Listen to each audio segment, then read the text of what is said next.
Tentu dalam kehidupan bermasyarakat, kita tidak bisa lepas dari sistem hukum. Karena ada ungkapan, ubi societas ibi ius, yang bermakna di mana ada masyarakat, di situ ada hukum. Tanpa sistem hukum, manusia akan bertindak sesuka hati. Bisa kebayang enggak sih, jika manusia hidup tanpa sistem hukum? Jelas tidak bisa.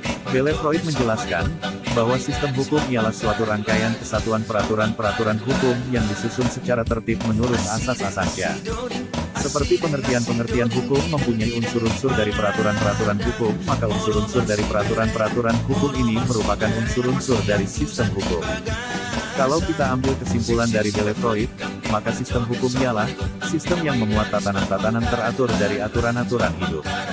Secara garis besar, Handri Raharjo dalam bukunya yang berjudul Sistem Hukum Indonesia, menjelaskan ada 5 sistem hukum yang ada saat ini, antara lain, sistem hukum Eropa kontinental, sistem hukum Anglo-Sakson atau Anglo-Amerika, sistem hukum adat, sistem hukum Islam, dan sistem hukum kanonik. Dari kelima sistem hukum yang tadi telah disebutkan, Indonesia menganut sistem hukum Eropa kontinental. Namun, dalam pembentukan peraturan perundang-undangan, Indonesia lebih dipengaruhi oleh sistem hukum adat dan sistem hukum Islam. Lalu, mengapa Indonesia menggunakan sistem hukum Eropa kontinental?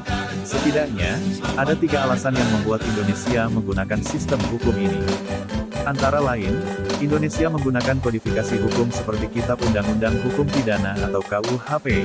Sistem hukum yang digunakan Indonesia ini berdasarkan sistem hukum di Eropa daratan yaitu Kode Napoleon, dan, dalam putusan hakim, tidak dapat dijadikan sandaran putusan hakim-hakim selanjutnya, karena sistem ini hanya digunakan oleh yang menganut sistem Anglo-Amerika atau Anglo-Sakson. Terima kasih sudah menonton video ini. Jangan lupa like, komen, subscribe, dan share video ini. Kita bertemu pada video selanjutnya. Sampai jumpa.